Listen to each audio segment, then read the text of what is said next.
हिम्मत कैसी हुई हमारी पोती पे अत्याचार करने की? उसे डराया, धमकाया, उस पे हाथ उठाया, उसे अपने ही घर से भगा दिया और उल्टा मारे को ही कह रही हो कि चंदा घर से भाग गई है? दादी साहब, मैंने दादी माँ, आपको पता है सरू ने मुझे इतना डराया, इतना धमकाया कि मुझे घर से भागना पड़ा। और इस शहर में तो मेरा और कोई है ही नहीं, इसलिए मैं वेद जी के घर चली गई। दादी माँ, ये सरू मुझे इस घर में रहने ही नहीं देगी, कभी नहीं। आजा बेटा, आजा। तू अब बिल्कुल फिक्र ना कर। हरे को पता है अब सरू इस घर में ना रहेगी।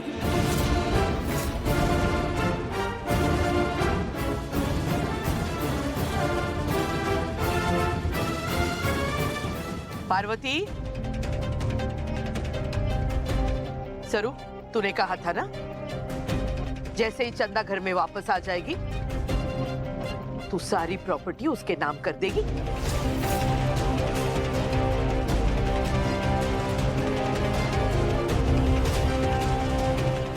तो ले,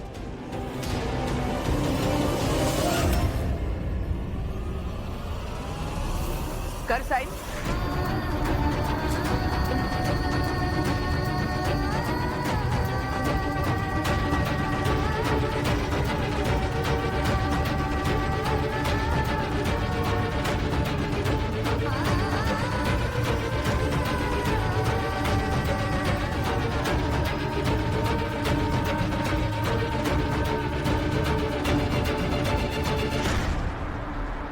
मैं साइन ना करूंगी।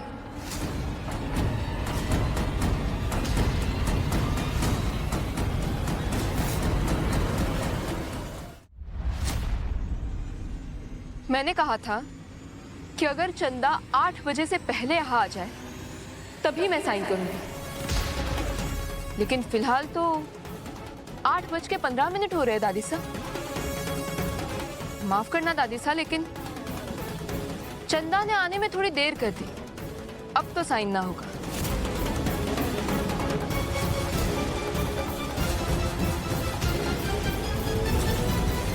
आज तो तुमने बेशर्मी और बदतमीजी की हद ही पार कर दी जरूर। Shame on you.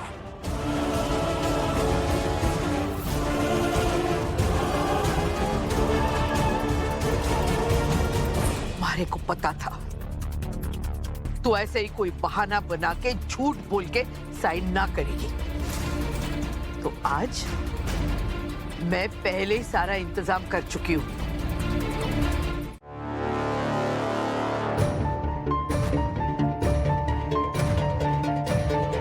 वकील साहब, इस लड़की ने हमारी पोती का हक और हमारी सारी प्रॉपर्टी हड़प करके रखी है और अब वापस करने को तैयार ना है। हमारे को इस धोखेबाज पे केस करनी है।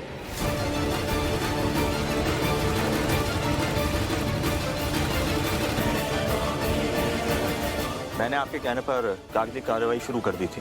प्रॉपर्टी बिना आपकी मर्जी के ट्रांसफर की गई है। अगले 48 घंटे के अंदर जायदाद के सारे कागजात रद्द कर दिए जाएंगे और सब कुछ फिर से आपके नाम होगा।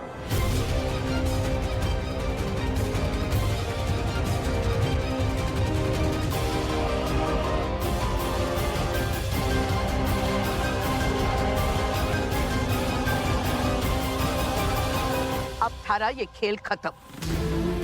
अब सब कुछ फिर से हमारे नाम हो जाएगा और मैं अपनी सारी प्रॉपर्टी चंदा के हवाले कर दूंगी और तू सलाखों के पीछे, समझी?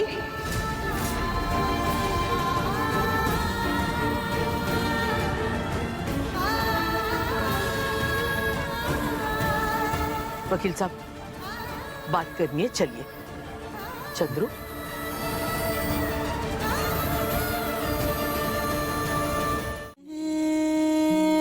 डूबा हाँ इश्क तेरा ले डूबा, मैनू इश्क तेरा ले डूबा, हाँ इश्क तेरा ले डूबा। ऐसा क्यों होता है तेरे जाने के बाद, लगता है हाथों में रह गए तेरे हाथ, तू शामिल है मेरे हंसने में रोने में, है क्या कोई कमी मेरे पागल होने में। मैनू इश्क तेरा ले डूबा, हाँ इश्क तेरा ले डूबा। मैनू इश्क तेरा ले डूबा, हाँ इश्क तेरा ले डूबा। कबड्डी की पछाड़ देने वाली थी तुम। एक बार हाथ खोल दो फिर देखो तो पछाड़। हमारे को इस तरह उठे क्यों लेकर आए हैं? आपको पता है ना हमारे पास समय ज्यादा ना है। अगर 2 दिन के अंदर उस चंदा का उसका सच सामने ना लाए तो उस फ्रॉड चंदा के पास अभी जाए। प्लीज। मैं जानता हूँ सर वक्त बहुत कम है और काम बहुत ज्यादा, और जब ऐसी सिचुएशन में तुम टेंशन बहुत तेज लेती हो ना तो तुम्हारा दिमाग बहुत स्लो हो जाता है, स्ट्रेस्ड हो जाता है। इसलिए तुम्हें यहाँ लेकर आए ताकि तुम सुकून की सांस ले सको और तुम्हारा दिलो दिमाग अगली जंग के लिए तैयार रिचार्ज होगा। और भी कुछ है वहां पे,